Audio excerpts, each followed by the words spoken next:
त्यास प्राणाप्रमाणे प्रिय झाला होता. योनाथाने आपल्या अंगावरचा अंगरखा उतरून दाविदास दिला.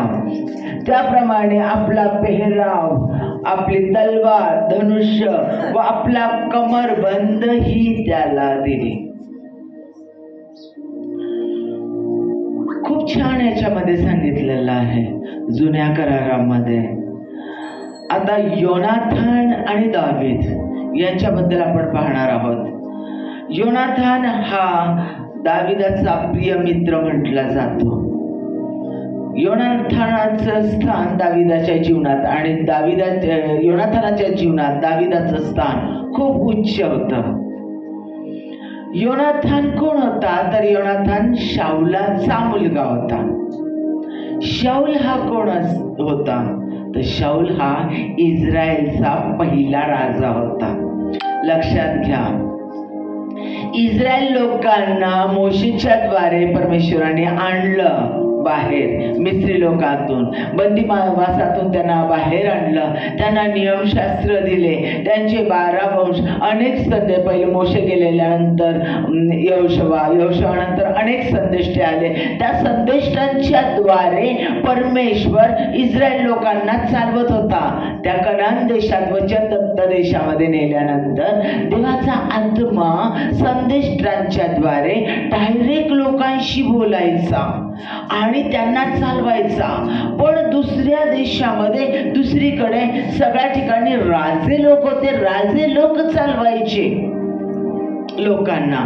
म्हणजे त्याला मोनार्की म्हटलं, की मोनार्की म्हणजे राज्याचं, मानवी राज्य लोकांवर होतं. आणि या ठिकाणं थिओक्रासी म्हणजे देवाचं राज्य लोकांवर होतं. देव स्वतः त्यांचा न्यायनिवाडा करत असे. देव स्वतः त्यांना मार्गदर्शन करत असे. देव स्वतः त्यांचं शत्रूपासून रक्षण करत असे.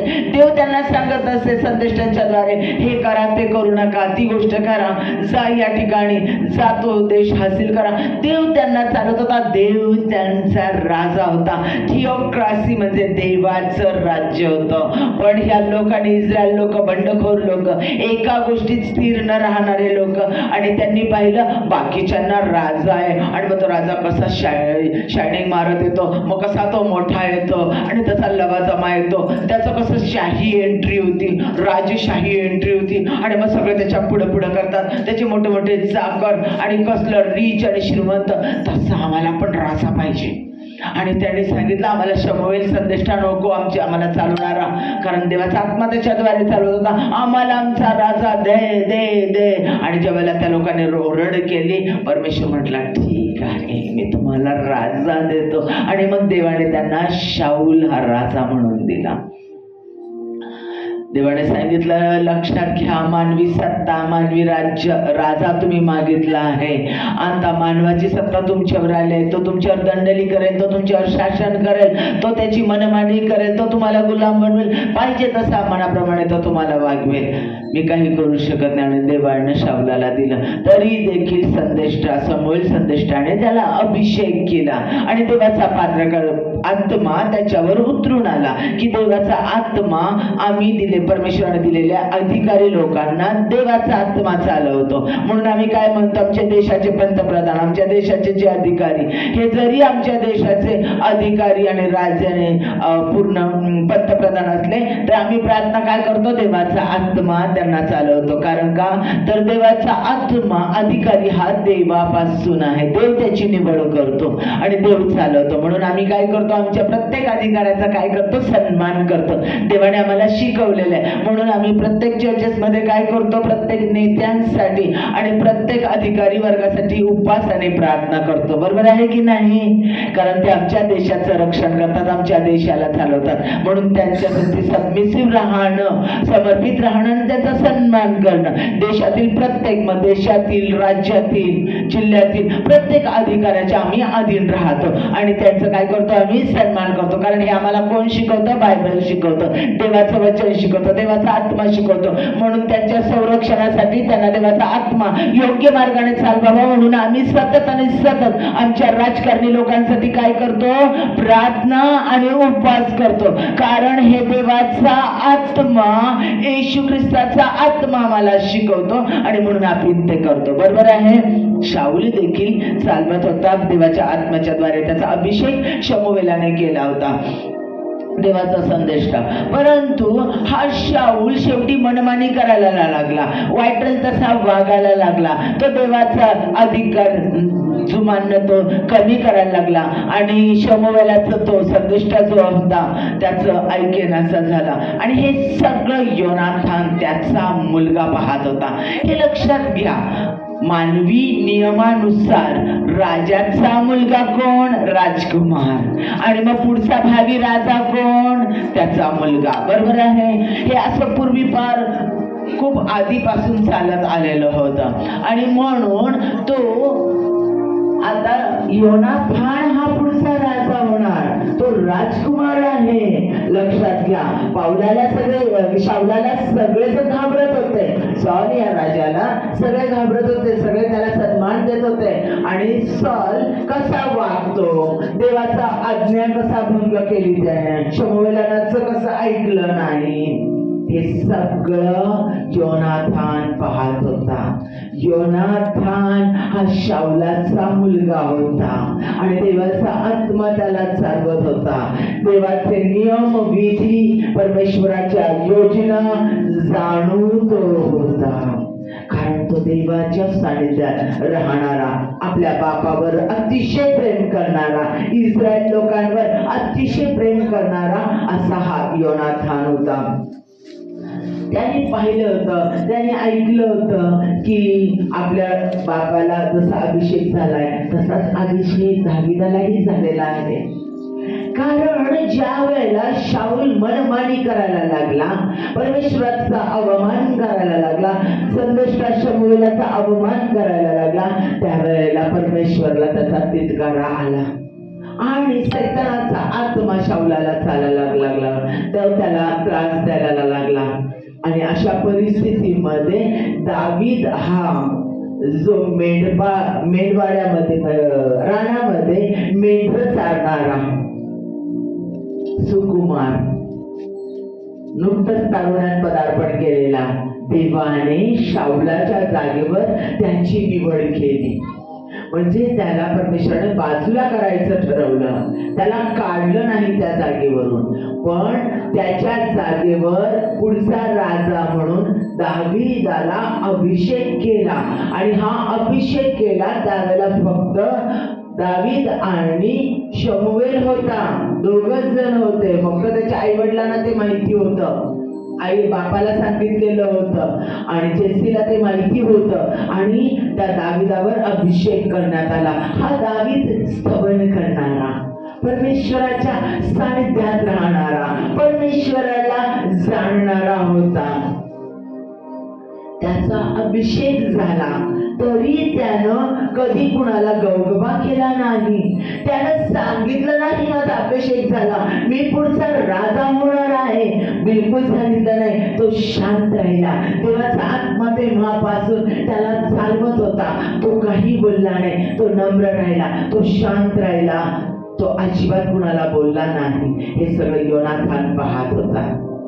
माझ्या प्रियांनो, ज्या वेळेला दावीद हा शाऊलाच्या फौजेच्या इथे आला, दरबारात आला, कशासाठी? कारण दाविदाचे भाऊ जे होते ते शाऊलाची चाकरी करत होते, त्याच्या सैन्यामध्ये अधिपती ते होते. आणि म्हणून त्यांना शिदोरी देण्यासाठी, जेवण देण्यासाठी बापाने पाठवलं. म्हणून हा दावीद त्या ठिकाणी आला आणि त्यानं पाहिलं की सगळेजण विचारात आहेत, टेन्शन मध्ये आहेत, प्रॉब्लेम मध्ये आहेत. काय झालंय? त्यानं विचारल्यानंतर त्याला कळालं की बलिष्ठी गल्ल्यात हा सगळ्यांना सतावत आहे. तो अतिशय बलिष्ठ आहे, तो अर्धांड आहे, त्याची ताकद अगम्य आहे आणि कोणीच त्याला हरवू शकत नाही. शाऊलाचं सगळं सैन्य, सगळे इस्रायल लोक हतबल झालेले आहेत, सगळ्यांना तो मारून टाकतो, सगळ्यांचे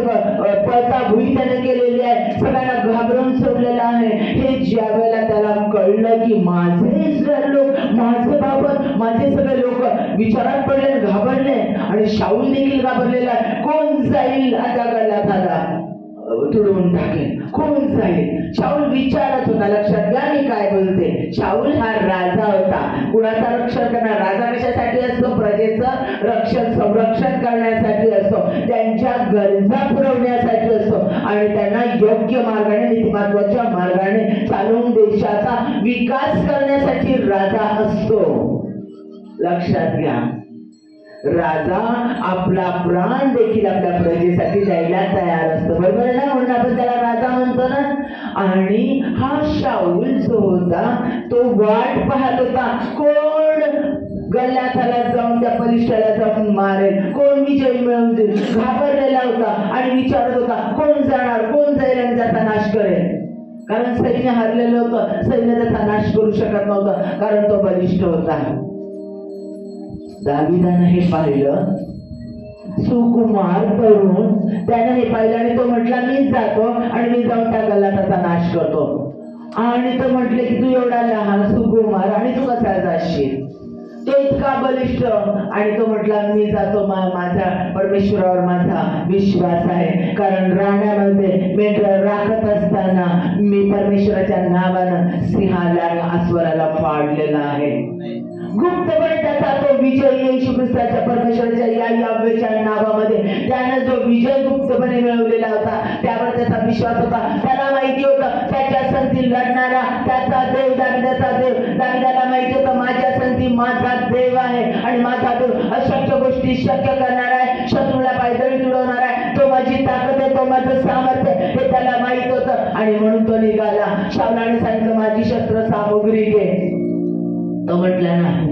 त्याने शाऊलाची शस्त्र सामुग्री घेतली नाही, तर त्यानं फक्त काय घेतली? गलोर घेतली आणि त्याच्यामध्ये 5 गोट्या घेतल्या, दगड घेतले आणि त्याच्याकडे ज्या वेळेला तो म्हटला मी तुला मारून टाकेल, गल्याने त्याला पाहिलं, हसला आणि म्हटला मी तुझा असा नाश करेल, मी असं करेल. आणि तो म्हटला मी तुला माझ्या परमेश्वराच्या यावेच्या नावाने तुझा नाश करेल. तू माझ्या समोर कुत्र्यासारखा आहे, तू माझ्या समोर काहीच करू शकत नाही. मी तुला आत्ता पायदळी तुडवेल. आणि विश्वासाने त्यानं कन्फेस केलं, परमेश्वराच्या नावाला उंचावलं आणि त्याने गलोरीतून दगड टाकला आणि त्याच्या कपाळामध्ये मारला आणि त्या ठिकाणी तो बलाढ्य बलिष्ठी खाली पडला आणि मग त्याने त्याचं शिर छाटून टाकलं. परमेश्वराच्या नावाने विजय मिळवणारा हा दावीद, योनाथान त्याला पाहत होता. शाऊलाचा मुलगा योनाथान हा दाविदाला पाहत होता.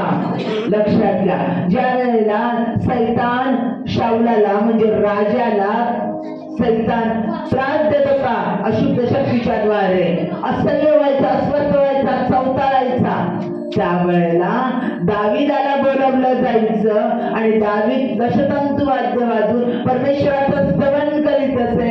दाविदाला देवाचा आत्मा होता आणि त्यावेळेला शाऊलाची अशुद्ध शक्ती त्याला सोडून जात असे. हे योनाथान पाहत होता. लक्षात घ्या, दाविदाला अभिषेक झालेला होता, तो कुणाला सांगत नव्हता, शांत होता. योनाथान ते पाहत होता. लोकांना, इस्रायल लोकांना वाचवायचं होतं. शाऊल लोकांची मदत मागत होता, पाहत होता कोण जाईल आणि मारल. दाविदाला कळाल्याबरोबर इस्रायल लोकांसाठी, भावबंदासाठी, प्रजेसाठी उठला आणि मारायला गेला. स्वतःच्या जीवाचा विचार केला नाही. योनाथान पाहत होता. त्याच्यानंतर आपल्या बापाची अशुद्ध शक्ती तो काढत होता आणि परमेश्वराच्या स्तवनाच्या द्वारे, आत्म्याच्या द्वारे हे देखील योनाथान पाहत होता. लक्षात घ्या, योनाथान या सगळ्या गोष्टी दाविदाच्या पाहत होता. दावीद कसा होता? दावीद हा देवाचा अभिषेक होता. परमेश्वराने स्वतः त्याला राजा म्हणून अभिषेक केला होता आणि देवाचा आत्मा त्याला चालवत होता आणि देवाच्या कार्याचा ध्यास त्याला लागलेला होता. तो आवेशी होता. तो ज्यावेळेला शिदोरी घेऊन गेला त्यावेळेला त्याने विचारपूस केली. त्यावेळेला त्याच्या भावाला भावानी त्याला टोकलं, म्हटलं तुला काय गरज आहे एवढी सांबार चौकशा करण्याची, तुला काय गरज आहे एवढ्या सगळ्या गोष्टींमध्ये पडण्याची, कशाला विचारपूस करतो, जेव्हा तिला चालता वगैरे जा. त्यानं लक्ष दिलं नाही. त्याच्या भावाने त्याला दाबण्याचा प्रयत्न केला, त्यानं लक्ष दिलं नाही, कारण त्याला अभिषेक होता आणि त्या अभिषेकाचा सन्मान करणारा तो होता. त्याला माहिती होतं हे लोक भावी काळात परमेश्वराने ऑलरेडी माझ्या हातामध्ये दिलेले आहे, मला यांचा राजा केलेला आहे. बोलला नाही, नम्रपणे त्याने स्वतःची जबाबदारी ओळखली आणि तो त्यांना मारण्यासाठी तो निघाला.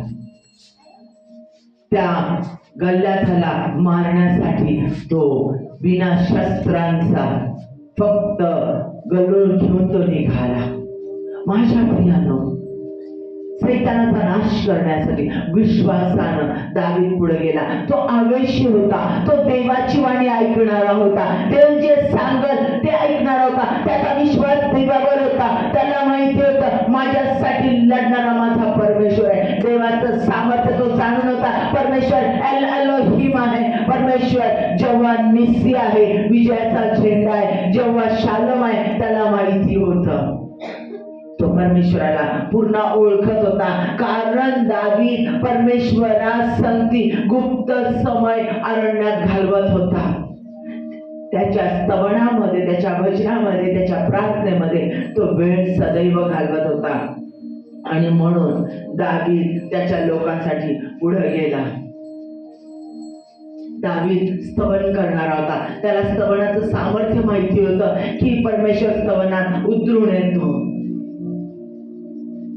परमेश्वर स्तवनात उतरून येतो, हे त्याला माहिती होतं. दावीद पूर्ण समर्पित होता आणि 25 वर्ष दावीदानं वाट पाहिली, शब्द बोलला नाही की मी राजा आहे. 25 वर्ष तो थांबून राहिला. शाऊलाला अटकाव केला नाही. शाऊलाने स्वतःची कन्या देण्यासाठी त्याला आमिष दाखवलं की माझी कन्या राजकुमारी मी तुला बायको म्हणून मी देईन, पण तू तिच्या तेवढ्यासाठी 200 बलिष्ठांचा वध कर आमच्या शत्रूंचा. हे त्याला कमांड केलं आणि त्याने ते करून दाखवलं. कशासाठी? की माझ्या लोकांना त्रास देणारे बलिष्ठी लोक मी नष्ट करेन, माझ्या इस्रायल लोकांसाठी करेन आणि त्याचं इनाम जर मला त्यांची मुलगी परमेश्वर देत असेल तर मी ती स्वीकारेन. विश्वासाने त्याने त्या गोष्टी केल्या. राजाची आज्ञा त्यानं पाळली, राजाची आज्ञा पाळली. त्याच्यात शाऊलाला त्याचा जलद झाला होता, त्याचा हेट करत होता, हे त्यानं नाही बघितलं. आता आपण बघू, दावीद देवानं निवडलेला राजा होता. या दोघांमध्ये फरक काय आहे? शाऊल आणि दावीद. दावीद राजाच होता, तो अधिकार पदावर होता, तो अजून अधिकार पदावरून गेलेला नव्हता. दावीदाला देखील शमूएलाने अभिषेक केलेला होता आणि त्याच शमूएलाने त्याला दावीदाला अभिषेक केला होता, त्याच शमूएलाने शाऊलाला देखील अभिषेक केलेला होता. दोघांना अभिषेक राजा म्हणून झालेला होता. शाऊलाचा अभिषेक आधी झालेला होता, पण त्यांनी आज्ञाभंग केलेला होता आणि दावीदाने आज्ञाभंग केला. परमेश्वराने ज्यावेळेला शाऊलाला रिजेक्ट केलं, धिक्कारलं, त्यावेळेला त्यानं दावीदाला अभिषेक करायला लावला. म्हणजे लोकांनी राजा मागितला, त्यावेळेला देवानं शाऊलाची निवड केली. घ्या, मला राजा पाहिजे. म्हणजे लोकांच्या मनासारखा राजा कोण होता? शाऊल. तुमच्या मनासारखा, तुम्हाला हवा तसा मी राजा देतो. पण ज्या वेळेला त्याच्या लोकांना हा राजा त्रास द्यायला लागला, त्यावेळेला परमेश्वराने स्वतःच्या मनाजोगा दावीदाच्या बद्दल म्हटलेलं आहे, तो माझ्या मनाजोगा आहे. जो प्रथम स्थान परमेश्वराला देतो, जो सदैव परमेश्वराच्या सानिध्यात वेळ घालवतो, जो परमेश्वराला पूर्णपणे जाणून घेतो, तो माझ्या मनासारखा राजा मी तुम्हाला देईन. फरक पहिला आपण बघितला, परमेश्वराने निवड केली आणि शाऊलाची निवड मनुष्याने केलेली होती. मनुष्याच्या मनासारखा शाऊल आणि देवाच्या मनासारखा दावीद परमेश्वराने लोकांना दिला होता. दुसरी गोष्ट म्हणजे ज्या वेळेला आपल्या भावांना भेटायला गेला, त्यावेळेला इस्रायल लोकांची पळताभुई पाहिली, त्यांचे हाल पाहिले, म्हणून आपल्या लोकांसाठी तो डायरेक्ट स्वतः लढायला गेला. कोण? दावीद. परंतु शाऊल त्यांचे हाल पाहत होता आणि विचारत होता, कोण जाऊन त्या गलाठाला मारेल, कोण त्याचा नाश करेल, लवकर जा, लवकर, कोण करणार? स्वतः जात होता का? नाही. स्वतः राजा असून आपल्या प्रजेसाठी जीव द्यायला, स्वतःला द्यायला तो तयार नव्हता. बसून तो अधिकार गाजवत होता. जा कोण जातो, तो स्वतः लढायला गेला नाही. लक्षात घ्या, तो स्वार्थी होता, तो स्वतःच पाहणारा होता, सेल्फिश होता, सेल्फ सेंटर होता, फक्त स्वतःचा विचार करणारा असा शाऊल होता. परंतु दावीद जो होता तो देवासाठी डायरेक्ट निघालेला होता, तो कुणाचाही विचार करत नव्हता. हे लक्षात घ्या. तिसरी गोष्ट म्हणजे परमेश्वराचा आत्मा दावीदाला चालवत होता. प्रत्येक वेळेला तो परमेश्वरासाठी जोडलेला होता, सतत आणि सतत त्याचं स्तवन करत होता. म्हणून तो स्तवन करत असे त्यावेळेला शाऊलातला दुरात्मा जात होता आणि शाऊलाला सैतानाचा आत्मा सतावत होता. सैतान त्याला चालवत होता, सैतान त्याला बंडखोरी करायला लागत होता, चुकीच्या गोष्टी करायला लावत होत्या. पुढची गोष्ट म्हणजे चौथी गोष्ट, दावीद हा समर्पित होता, सबमिसिव्ह होता, देवाला सबमिसिव्ह होता, देवाला समर्पित होता. आणि शाऊल राजा चुकीच्या गोष्टी करत होता तरी देखील आपल्या राजाला देवाने त्याचा अभिषेक केलेला आहे हे जाणून, हे लक्षात ठेवून तो त्याचा सन्मान करत होता, त्याला सबमिसिव्ह होता. त्याने सांगितलं, जा 200 बलिष्ठांना वध कर, त्यानं केलं. जा माझ्या मुलीसाठी लग्न कर, त्यानं केलं. प्रत्येक गोष्ट जे शाऊल सांगत होता ती प्रत्येक गोष्ट तो ऐकत होता. शाऊल मनमानी करणारा होता, शाऊल समर्पित नसणारा असा होता, चुकीची यज्ञार्पण करणारा होता. दावीद हा परमेश्वराला समर्पित होता, परमेश्वराची आज्ञा पाळणारा होता. दाऊद हा सदैव प्रार्थनेत, स्तवनात, परमेश्वराच्या मनन चिंतनात राहणारा आणि नम्र होता.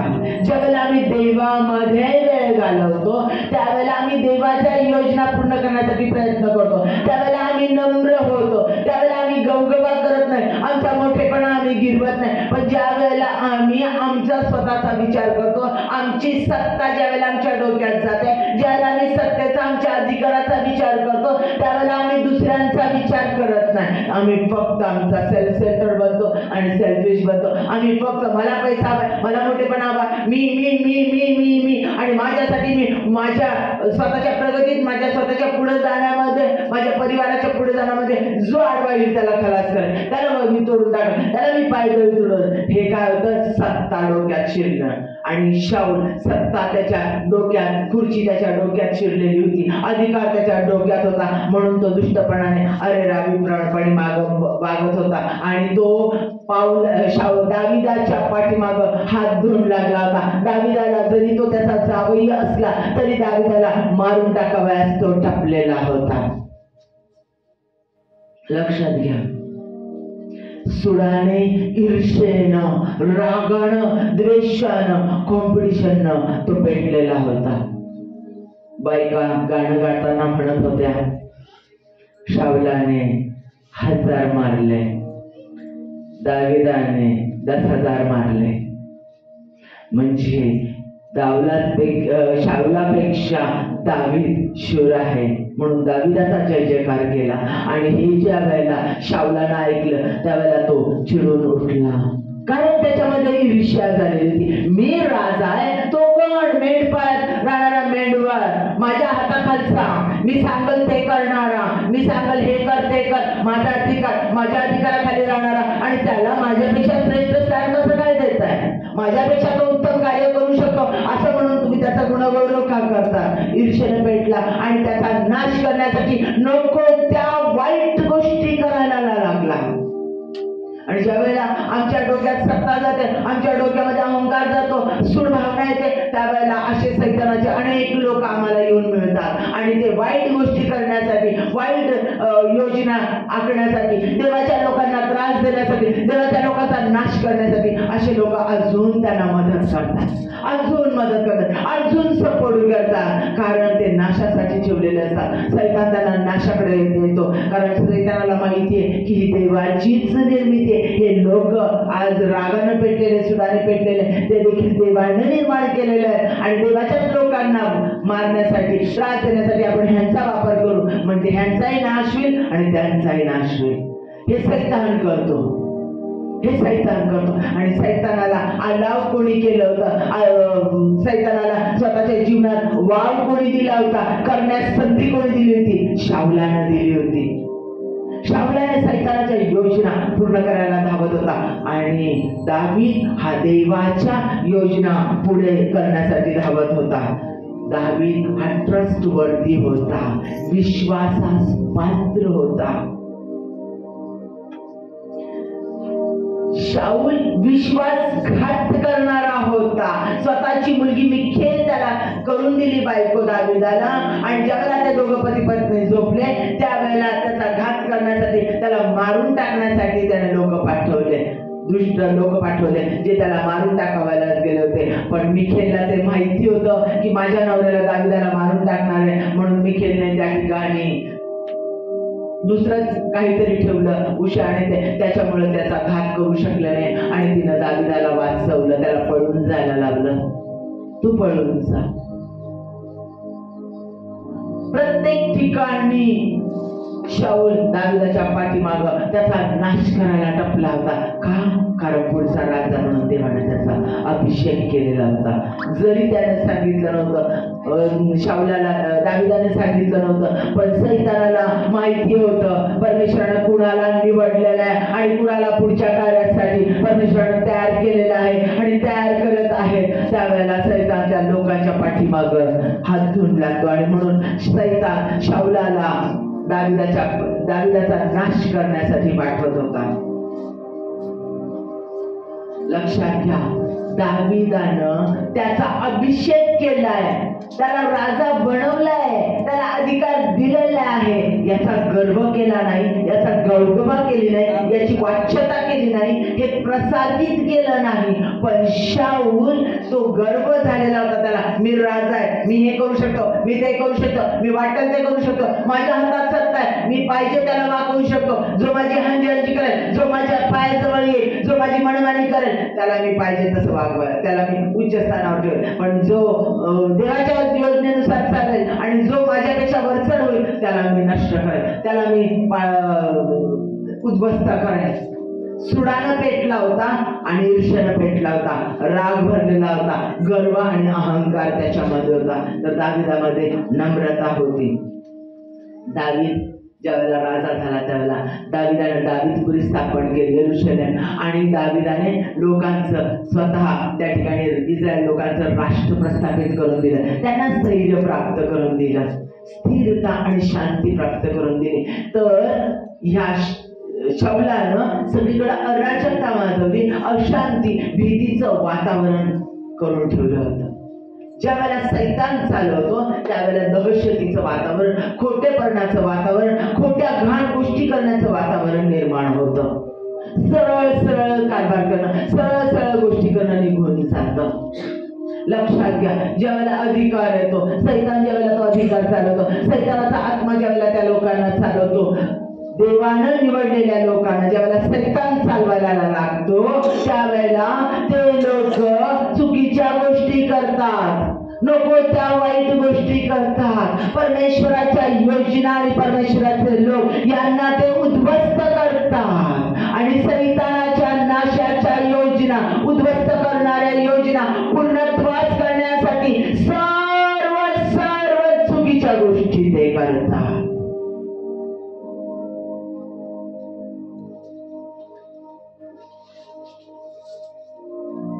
दावीद त्यानेही चुका केलेल्या आहेत, त्याच्याकडून चुका झाल्या, परंतु ज्या वेळेला त्याच्याकडून चूक होती त्याच क्षणाला तो पश्चाताप करून देवाकडे जात होता आणि क्षमा मागत होता आणि देवाला गट्टावळत होता. परमेश्वरा मी चूक केली, मला क्षमा कर, पश्चाताप करत होता. 51 स्तोत्र जर आपण वाचलं तर दावीदाने बत्शेबाच्या बाबतीमध्ये केलेला पश्चाताप आपल्याला दिसून येतो. शिरगंती केली त्याच्याबद्दल त्याने केलेला पश्चाताप. शिरगंती करू नको, मोजणी गणना इस्रायल लोकांची करू नको, देवाने सांगितलेलं असताना त्याने गिणती केली आणि सेन्सस केलं आणि ते परमेश्वराला आवडलं नाही आणि परमेश्वराचा क्रोध त्याच्यावर आला. त्यावेळेला त्यानं पश्चाताप केला आणि तुझी शिक्षा मला दिली ते मी स्वीकारायला तयार आहे परमेश्वरा, पण मला शत्रूच्या हातात देऊ नको, मला तुझ्या हातात घे, मला तू शासन कर, मला तू फटका कर. पश्चाताप करून परमेश्वराला बिलगणारा होता. शाऊलाने चूक केली तर शाऊल देवाकडे न जाणारा, चूक न कबूल करणारा, तरी हे केवळ मी काय केलं, मी बरोबर केलं, माझी सत्ता,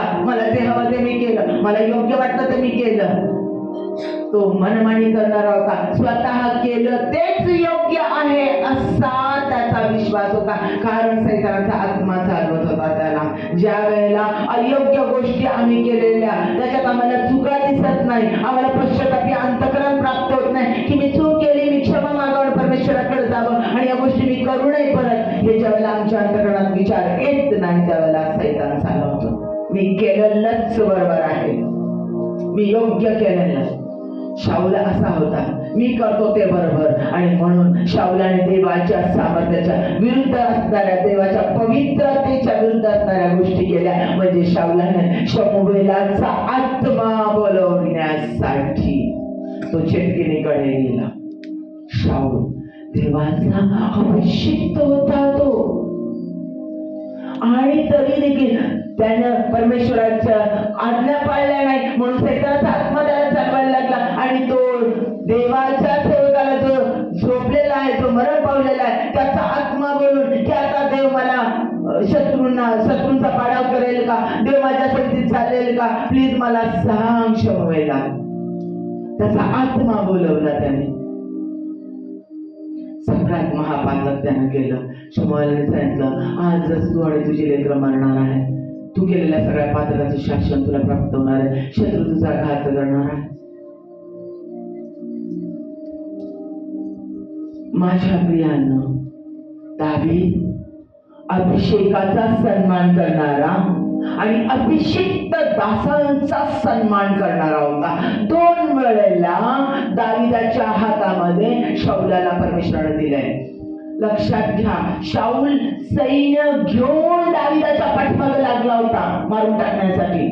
बरीचशी लोक घेऊन कुठे, आणि दावीद त्याचे थोडेसे लोक घेऊन ह्या गुहेतून त्या गुहेत, या डोंगरातून त्या डोंगरात, इथून पळ तिथून पळ, अशा पद्धतीने जावई असून त्याला यश प्राप्त करून देऊन देखील, शाऊलाचं चांगलं करून देखील दावीद डोंगर कपाळीत जीवाच्या आकांतानं पळत होता.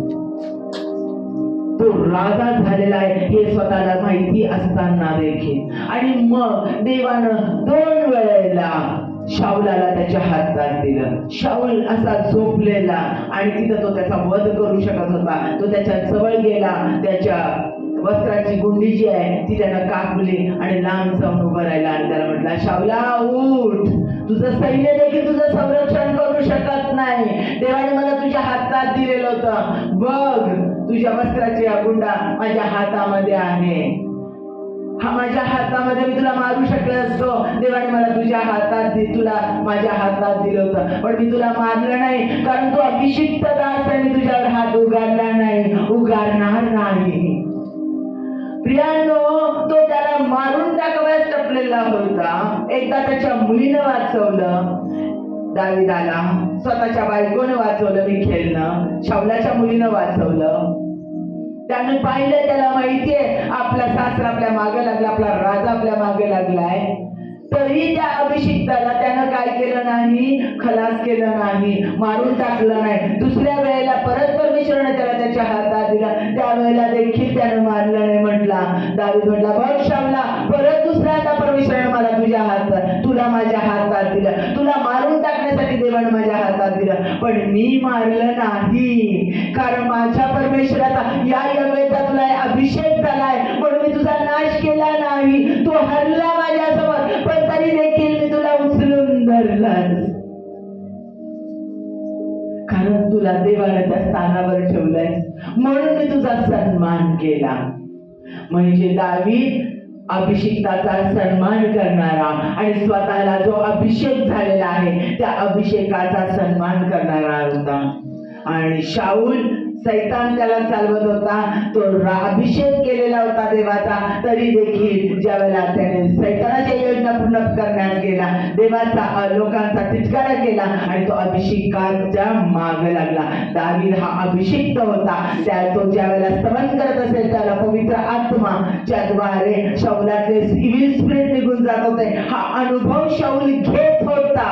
तर तरी देखील माझ्या प्रियांनो, तरी देखील शाऊल दाविदाच्या पाठीमागे लागला होता. सत्य जाणून देखील तो दाविदाचा घात करावयास पाहत होता. दावीद सगळ्या प्रश्नांना तोंड देणारा होता, सामर्थ्याने तोंड देणारा. कारण जेव्हा विजयाचा झेंडा, जेव्हा श्यामा माझ्या बरोबर चालणारा असेल, जेव्हा सद्गुणी माझी धार्मिकता असणारा परमेश्वर, ओमनीप्रेझेन्स गॉड, सर्वव्यापी परमेश्वर, ओमनिसेंट गॉड, सर्वज्ञ परमेश्वर, तो माझ्यात आहे, तो मला चालवतो. हा विश्वास दाविदाचा होता. दावीद प्रत्येक संकटाला, प्रत्येक युद्धाला तोंड देत धैर्याने पुढे जात होता. माघार घेत नव्हता, पळ काढत नव्हता. शाऊल पळ काढणारा होता. शाऊल कधीच प्रॉब्लेम फेस करत नव्हता. शाऊल घाबरून लपून बसायचा. शाऊल दुसऱ्यांना पुढे करत होता. शाऊल स्वतःला सांभाळत होता, स्वतःचं संरक्षण करणारा होता. शाऊलामध्ये निराशा होती, दुःख होतं, कपट होतं, कारस्थान होतं, निंदा होती, कुठं युक्त्या होत्या, कुयुक्त्या पुढे नेणारा, वाईट गोष्टी पुढे नेणारा तो होता.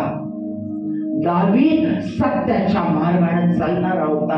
देवाच्या पवित्र योजनाच पूर्ण नेणारा होता. मग भले त्याच्यासाठी त्रास सहन करावा लागेल, अपमान सहन करायला लागेल. माझ्यासाठी कोणी लोक राहिले नाही, मी एकटाच राहिलो तरी चालेल, कारण माझा देव माझ्या संधी युद्ध लढणारा, तो मला विजय प्राप्त करून देईल, अशा विश्वासात चालणारा होता. दावीद मैत्रीस पात्र होता.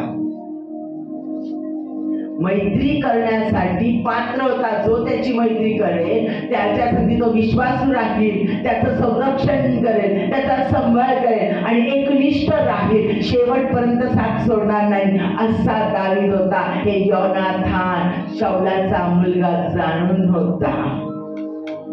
तर शाऊल मैत्रीस प्राप्त नव्हता, पात्र नव्हता. तो विश्वासघातकी होता. तो कधी कुणाचा डाव साधेल, विश्वासघात करेल, काही कारवाया करेल, चुकीच्या गोष्टी करेल, हे त्याला माहिती होतं. योनाथानाला, माझ्या प्रियांनो, योनाथान शाऊलाचा मुलगा हे सगळं पाहत होता. दाऊलाला तो जाणत होता, तो शाऊलाला त्याच्या स्वतःच्या बापाला तो जाणत होता आणि त्या बापाच्या नंतर त्याचं राज्य हेही त्याला माहिती होतं. योनाथान कसा होता, आपण शाऊल कसा होता पाहिलं, दावीद कसा होता पाहिलं, त्याच्यानंतर शाऊलात आणि दाविदामध्ये काय फरक होता तो पण पाहिला. आता आपण पाहणार योनाथान कसा होता. योनाथान देवाला जाणणारा होता. योनाथान बापावर प्रेम करणारा होता, बापाच्या आज्ञा पाळणारा होता. योनाथान दाविदाला ओळखून होता. योनाथान बापाला ओळखून होता. योनाथान देवाला ओळखून होता. योनाथानाने दावीद आणि शाऊल यांच्यापेक्षा महत्वाचं स्थान परमेश्वराला दिलं. त्याच्या परमेश्वराच्या योजनेला त्याने श्रेष्ठ मानलं. ज्यावेळेला त्याने दावीदाला जाणलं पाहिलं त्यावेळेला त्याचं मन दावीदावर चढलं. तो त्याला प्राणापेक्षा प्रिय झाला. माझ्या प्रियांनो, त्याला माहिती होतं योनाथानाला की दावीदाला पुढचा राजा म्हणून अभिषेक केलाय. म्हणजे काय, पुढे योनाथान राजा नाही. योनाथानाला बाजूला करून परमेश्वराने कुणाला दिलं ते स्थान, दावीदाला दिलं. पण योनाथानाला त्याचा जलस वाटला का, योनाथानाला त्याचा हेवा वाटला का, योनाथानाला त्याचा तितकार वाटला का, नाही. देवाच्या योजनेला त्यानं प्रथम स्थान दिलं आणि त्यानं देवाची योजना उच्च मानली आणि त्यानं प्राणापेक्षाही जास्त प्रेम त्या दावीदावर केलं सांगितलंय. देवाच्या योजनेला, देवाच्या इच्छेला प्रथम स्थान देऊन त्यानं ते उचलून धरलं. योनाथानं प्राणासाठी जशी स्वतःवर प्रीती करतो, स्वतःच्या प्राणावर जेवढी प्रीती करतो तेवढी प्रीती दावीदावर केली, त्याच्या योजनेवर केली. म्हणजे मानवाचा कायदा जो बापाच्या नंतर मी राजा होणार हे बाजूला ठेवलं त्यानं आणि त्यानं शाऊलाच्या नंतर दावीदाला राजा करणार आहे हे पाहून देखील त्यानं त्याच्यावर प्रेम केलं. स्पष्ट सांगितलंय की दावीदाचं, योनाथानाचं मन दाविदावर जडलं, त्याच्यावर त्याचं मन बसलं, त्याच्यावर त्याचं प्रेम बसलं. देवाच्या योजना, देवाचे लोक, देवाचं कार्य पुढे करणारे लोक यांच्यावर त्याचं मन बसलं. त्याचा हेवा केला नाही, अरे माझा अधिकार जातो, अरे मी इस्रायलाचा प्रमुख होणार, अरे माझ्या बाबाने वाईट कृत्य केलं, हरकत नाही, पण मी तर देवाला जाणतो, मी तर देवाच्या सगळ्या योजना जातो, मी त्यासाठी योग्य आहे. नाही म्हटलं त्यांना, नाही म्हटलं त्यांना योनाथानानं.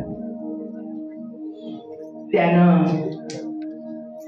निरीक्षण केलं, बापाचं निरीक्षण केलं, बापाला जाणून घेतलं, त्यानं दाविदाला जाणून घेतलं, त्यानं देवाच्या योजना जाणून घेतल्या. त्यानं काय केलं? त्यानं आपलं भरजरी वस्त्र, आपला अंगरखा, राजकुमाराचा अंगरखा काढून, अधिकाराचा अंगरखा काढून दाविदाला दिला. स्पष्ट आता आपण वचन वाचलं, त्याने दाविदाला तो घालण्यासाठी दिला. म्हणजे आपला अधिकार, जो पुढचा राजकुमाराचा अधिकार, ती राजकुमाराची वस्त्र दाविदाच्या अंगावर दिली. एवढं करून तो थांबला नाही. स्वतःचं संरक्षणाचं साधन म्हणजे स्वतःची तलवार, स्वतःचं शस्त्र आणि स्वतःचा कमरबंद, हा वचनदत्त कमर, सत्याचा कमरबंद, ते सगळं शस्त्र घेतली आणि त्याने ती दाविदाला दिली. म्हणजे स्वतःचा अधिकार, स्वतःची ताकद, स्वतःची शक्ती, सगळ्या गोष्टी त्याने दाविदाला समर्पित केल्या. आपला पेहराव, बायबलमध्ये वचन सांगते, त्याने त्याचा पेहराव, स्वतःचा पेहराव दाविदाला दिला. स्वतःचा पेहराव, स्वतःचा अधिकार, स्वतःचा मोठेपणा, स्वतःची संरक्षणाची शस्त्र सामुग्री सगळी त्यानं दाविदाला देऊन टाकली. त्याचा मत्सर केला नाही, त्याचा हेवा केला नाही, त्याचा तिरस्कार केला नाही, त्याचा सूड घेण्यासाठी तो मागे धावला नाही. त्याच्यासाठी शाऊलाने जशा कुयुक्त्या केल्या, योजना केल्या, त्यानं केल्या नाही, तर त्यानं दाविदावर प्रेम केलं. म्हणजे देवाच्या ज्या योजना, देवाचा अभिषेक आणि देवाचा अभिषिक्तदार, या दोघांचा सन्मान केला आणि देवाच्या योजनेचा सन्मान केला. तो मनापासून त्याच्यावर प्रेम करत होता. पूर्ण बायबल मध्ये सांगितलेलं आहे की योनाथान दाविदावर मनापासून प्रेम करत होता. ज्या वेळेला बाप त्याचा घात करायला आला, त्यावेळेला त्यानं बापाला साथ दिली नाही, त्यानं दाविदाला साथ दिली. इथपर्यंत परिस्थिती आली की शाऊल दाविदामुळं योनाथानाला मारून टाकायला टपला, तरी देखील त्यानं पर्वा केली नाही. स्वतःच्या बापावर त्याचं प्रेम होतं, बापाला त्यानं बाजूला ठेवलं आणि प्रथम स्थान त्यानं, परमेश्वराच्या नंतरचं स्थान त्यानं दाविदाला दिलं योनाथानानं. अरे त्याचं रक्त, त्याचे रक्ताचे लोक त्यांनी बाजूला ठेवले आणि जे देवाचे अभिषिक्त, जे देवाचे दास, जे देवाचं कार्य पुढे नेणारे, जे देवाची योजना, त्याला त्यानं प्रथम स्थान दिलं. शाऊलाचा योनाथानावर खूप प्रेम होता, खूप जीव होता, खूप जीव होता. योनाथानाला माहिती होतं माझ्या बापाचा माझ्यावर जीव आहे, माझ्या बापाची इच्छा आहे की त्याच्यानंतर मी राजा व्हावं, हे माहिती होतं योनाथानाला. पण योनाथानानं त्यांच्यावर विश्वास ठेवला दाविदा आणि दाविदावर प्रेम केलं. तो दाविदाचा विश्वासू मित्र झाला. त्यानं दाविदाला बापापासून वाचवण्याचा प्रयत्न केला आणि त्याच्याशी आनभाग केली, करार केला, ऍग्रीमेंट केली. प्रियांनो, त्याने ऍग्रीमेंट केली, ऍग्रीमेंट केली, त्यानं अनभाग केली. लक्षात घ्या प्रियांनो, त्याच्यासाठी करार केला. योनाथानानं दाविदासाठी करार केला की मी तुझी संरक्षण सदैव करेन आणि मी तुझ्या आडवं कधी येणार नाही. परमेश्वराची योजना तुझ्या पूर्णत्वात जाऊ दे, तू पुढे जा, मी तुला साथ देईन, तू पुढे जा, मी तुला साथ देईन आणि तू पुढे माझ्या लेकरा बाळांचं, माझ्या लोकांचं तू रक्षण कर. अशी आनभाग त्यानं दाविदाकडून करून घेतली. म्हणजे तो राजा आहे हे त्यानं तिथं डिक्लेअर केलं, त्यानं स्वीकारलं दाविद हा राजा आहे म्हणून.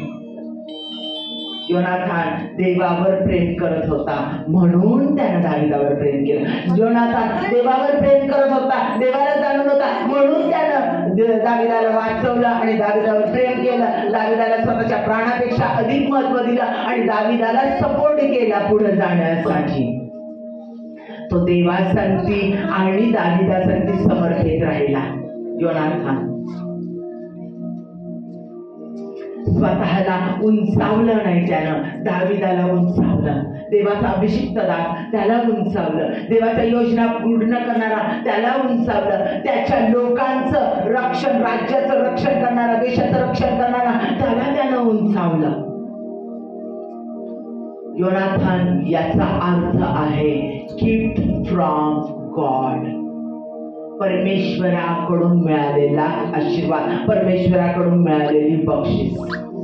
दाविदाला देवानं योनाथान हा बक्षीस म्हणून दिला होता. जणू देवाचं कार्य पूर्ण करण्यासाठी, देवाच्या योजना पूर्ण करण्यासाठी योनाथान हा परमेश्वराने दाविदाला गिफ्ट म्हणून दिलेला आशीर्वाद म्हणून होता. आणि म्हणून तो स्वतःच्या प्राणापेक्षा योनाथान दाविदावर प्रेम करत होता. तो दाविदासाठी विश्वासू होता आणि देवाच्या योजना दाविदाकडे तो पूर्ण करण्यास निघाला होता.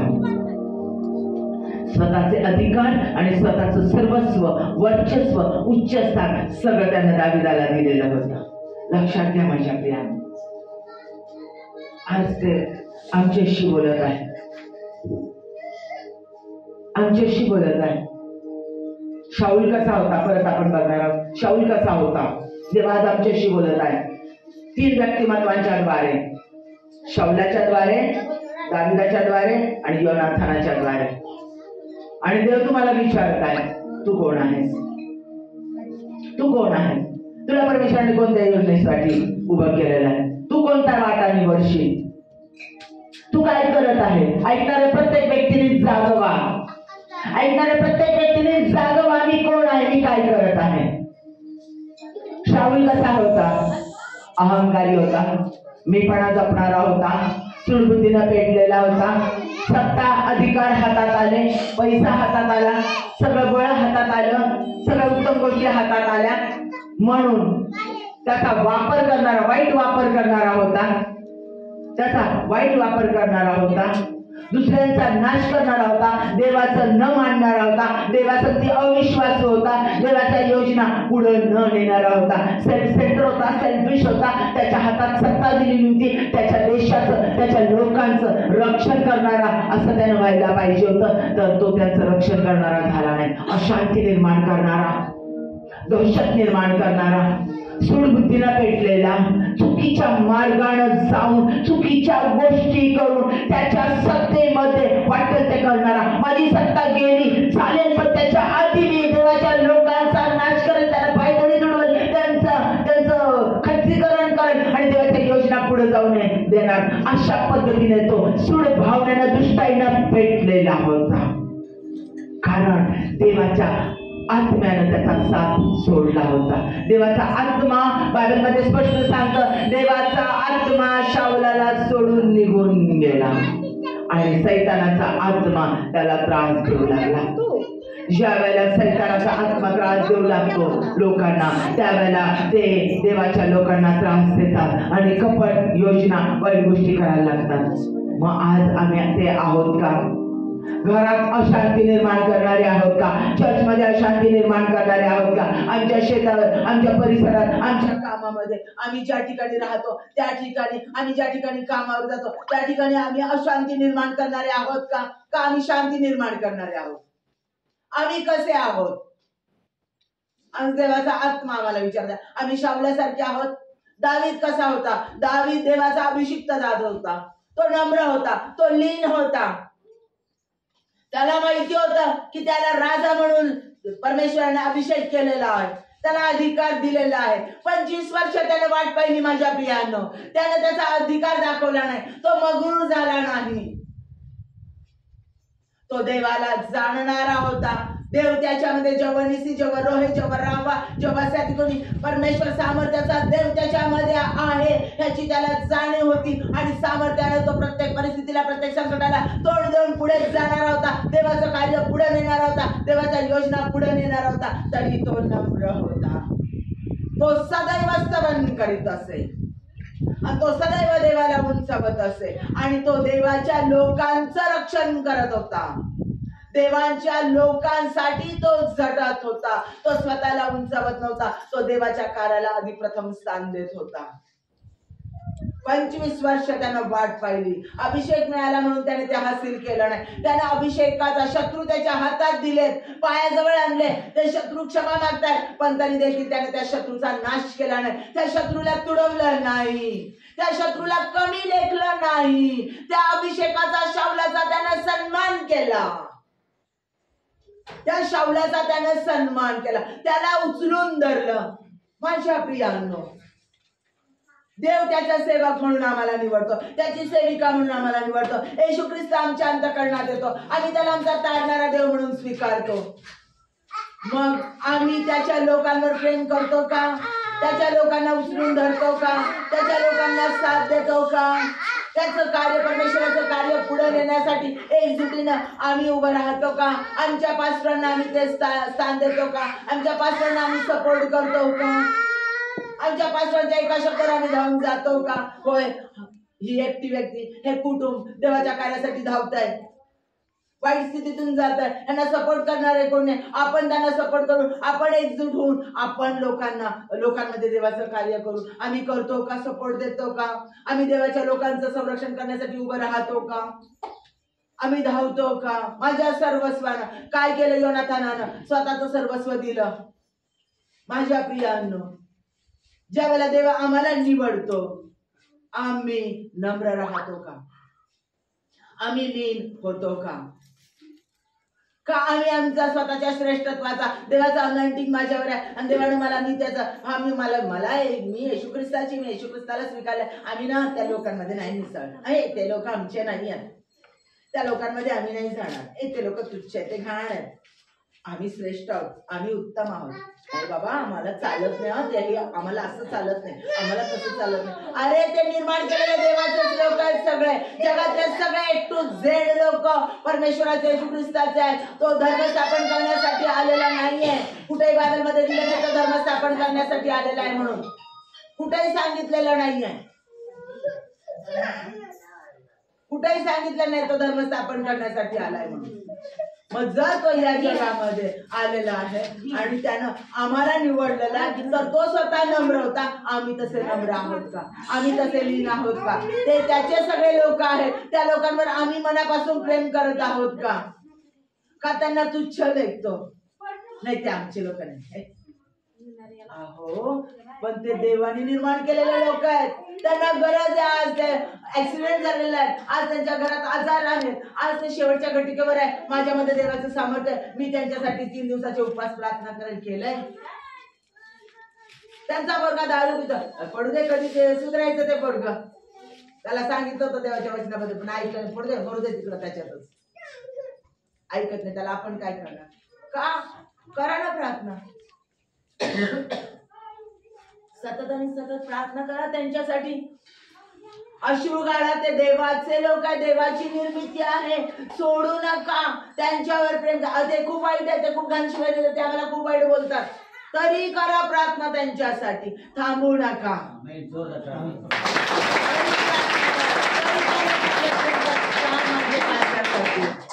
त्यांचं काम आहे ते, त्यांना निवडलं देवाने. कोणी सांगितलं? कोणी सांगितलं? ज्याला येशू ख्रिस्त कळला, ज्याने येशू तारणारा देव म्हणून माझ्या अंतःकरणात ये म्हणून स्वीकार केला, त्या प्रत्येक व्यक्तीचं कार्य आहे माझ्या प्रियांनो इतरांवर प्रेम करण्याचं. माझ्या प्रत्येकामध्ये ख्रिस्त आहे, येशू ख्रिस्त आहे, तर माझ्यातून येशू ख्रिस्त प्रत्येकाला दिसलाच पाहिजे. जिथे जिथे मी जाईल तिथे तिथं माझ्यात ख्रिस्त जातो. मग ज्या ज्या लोकांना भेटेल तर मी ख्रिस्त भेटतो, माझ्यामधला ख्रिस्त त्यांना भेटतो, माझ्यामधला येशू ख्रिस्त त्यांना आशीर्वादित करतो, माझ्यामधला ख्रिस्त त्यांना आरोग्य प्राप्त करून देतो, माझ्यामधला ख्रिस्त त्यांची गरज पुरवतो. मी नव्हे तर ख्रिस्त माझ्यात जगतो. एवढं नम्र मी असलं पाहिजे. दावीद तसा होता. योनाथान मदत करणारा होता. योनाथान पूर्णपणे प्राणाप्रमाणे स्वतःच्या प्राणांसारखा जीव लावणारा होता. जसा स्वतःच्या जीवावर जर प्राणावर प्रेम करत होता तसा प्रेम दाविदावर करत होता. माझ्या प्रियांनो, परमेश्वराची जी आज्ञा आहे, जशी आपणावर तशी आपल्या शेजाऱ्यावर प्रीती कर. देवाचं कार्य करणाऱ्या प्रत्येक व्यक्तीला मी तशाच प्रकारे प्रेम केलं पाहिजे. आज मी योनाथान म्हणून कोणाच्या जीवनात आहे? मी योनाथानासारखं देवाचं कार्य पूर्ण करण्यासाठी माझ्या स्वतःच्या जीवापेक्षाही मी देवाचं कार्य करणाऱ्या लोकांवर प्रेम करत आहे का? मी योनाथान म्हणून आहे का? माझी सत्ता, माझा वैभव, माझा पैसा, माझं सर्वस्व मी त्यांना देऊन आणि मी म्हणेल का सपोर्ट मी तुम्हाला करतो. मी स्वतःला उंच करणार नाही, मी तुम्हाला उंच करेल. मी देवाचं कार्य तुम्ही पुढे नेतात, मी तुमच्याद्वारे परमेश्वराचं कार्य पुढे नेण्यासाठी मी सपोर्ट करेल. असे योनाथान म्हणून मी आहे काय? देवाचा आत्मा आज आम्हा प्रत्येकाला विचारता, मी सपोर्टर आहे का? योनाथान देवाच्या योजनेला उच्च स्थान देत होता. त्याचा अधिकार होता, त्याचा अधिकार दाविदाला दिला देवाचं कार्य करण्यासाठी. त्यानं तो अधिकार देऊन दिला त्याला. म्हणजे त्याने स्वतःचा अधिकार, स्वतःचं वस्त्र, स्वतःचं शस्त्र, स्वतःचं सर्वस्व त्यानं दाविदाला दिलं. मी माझं सर्वस्व परमेश्वरचं कार्य करणाऱ्या व्यक्तीला देऊन मी पूर्ण अंतःकरणाने मनाने सपोर्ट करणारी आहे का? करणारा आहे का? मी दाविदानं माझ्यावर विश्वास ठेवावा, देवाच्या लोकांनी माझ्यावर विश्वास ठेवावा, एवढं विश्वासू व्यक्तिमत्व माझं आहे का? माझ्या आईनं मला काहीतरी सांगितलं, माझ्या सासूनं मला काहीतरी सांगितलं, माझ्या पाचव्याच्या बायकोने मला काहीतरी सांगितलं, माझ्या शेजारच्या माझ्या कामावरच्या लोकांनी मला सांगितलं, ते मी दुसऱ्यांना जाऊन सांगेल का? त्यांना उद्ध्वस्त करेल का? करेल का? नाही करणार. देवाच्या लोकांना मी सपोर्ट करेन. पण देवाच्या योजना, बाप शाऊल हा त्याचा बाप होता, पण सैतान त्याला चालवत आहे म्हटल्यानंतर त्यानं योनाथानानं बापाची साथ सोडली. आत्म्यानं अंतःकरणापासून त्यानं बापाची साथ सोडली होती. तो बापाच्या संगती होता, पण अंतःकरण त्याचं दाविदाकडे होतं. मन त्याचं दाविदावर जडलेलं होतं, देवाच्या योजनेवर जडलेलं होतं. देवाच्या योजना पूर्ण करण्यासाठी देवाच्या लोकांवर त्याचं मन जडलेलं होतं. आज आम्ही तसे आहोत का? आज आम्ही तशा पद्धतीने वागत आहोत का? आम्ही देवाचं कार्य खाली पाडण्याचा प्रयत्न करत आहोत का? आम्ही देवाच्या कार्यामध्ये मंदिरात येणं, चर्चमध्ये येणं, फक्त ऐकायचं, इकडं तिकडं बघायचं, बसल्या बसल्या गप्पा मारायच्या, चर्चा करायची, हे आमचं जीवन आहे? याचं लक्ष वेधून घ्यायचं, त्याचं लक्ष वेधून घ्यायचं, हे आमचं जीवन आहे का? देवाच्या योजना पूर्ण करण्याचं आमचं जीवन आहे? आम्ही कोण आहोत? सैतानाचा आत्मा आम्हाला चालवतो का देवाचा आत्मा आम्हाला चालवतो? आम्ही देवाच्या पवित्र मंदिरात असताना विचार करा, आम्ही देवाच्या योजनेला पूर्ण साथ देऊन पुढे नेणारे आहोत का देवाच्या योजना पाडणारे आहोत? आम्ही आमच्या पास्टरांना साथ देणार, देवाचं कार्य पुढे नेण्यासाठी सर्वस्वांना साथ देणार असलं पाहिजे. आपण प्रार्थना करूया. ज्यांना गुडघ्यावर येता येईल त्यांनी गुडघ्यावर या, आपले हात वरती करा आणि पूर्ण समर्पित व्हा आणि परमेश्वराला म्हणा की देवाचा आत्मा माझी भेट घेऊ दे, देवाचा आत्मा माझ्याशी बोलू दे. परमेश्वरा, तुझा आत्मा माझी भेट घेऊ दे, तुझा आत्मा माझ्याशी बोलू दे. देवाकडे मागा माझ्या पिल्ला, देवाकडे मागा.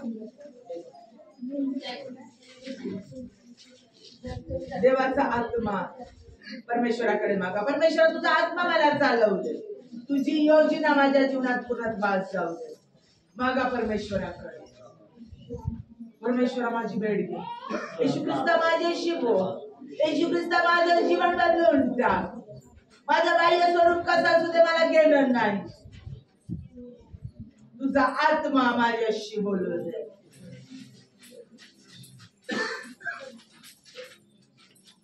हालेलुया. ओरी खीरा बखल्ला शराबा. ओरी अन्नारा बाबा शराबा. ओरी अन्नारा महन्ना नहल्ला सीरा यंगरा बाबा. महापरमेश्वराचा आज आत्मा तुमची भेट घेत आहे. आज पूर्ण सर्व परमेश्वराच्या स्वतःला परमेश्वराच्या हातात देऊन टाका. त्याला समर्पित व्हा. कारण आज तो तुमची भेट घेत आहे. तो त्याचं सामर्थ्य तुमच्यावर उतरून येत आहे. परमेश्वर तू माझी भेट घे. तू माझ्याशी बोल. तुम्हाला बदलून टाक आणि माझा उपयोग तुझ्या कार्यासाठी हो. आपण प्रार्थना करूया. हे पवित्र परमेश्वरा धन्यवादित देवा. आम्ही पूर्ण तुला समर्पित होतो. कारण आज कोणी एकटी आमच्याशी बोलली नाही तर तुझा पवित्र आत्मा आमच्याशी बोललेला आहे. तू आमची भेट घेतलेली आहे. आमची प्रार्थना तू ऐकलेली आहे. आणि आज बाबा तू आम्हाला सांगत आहे की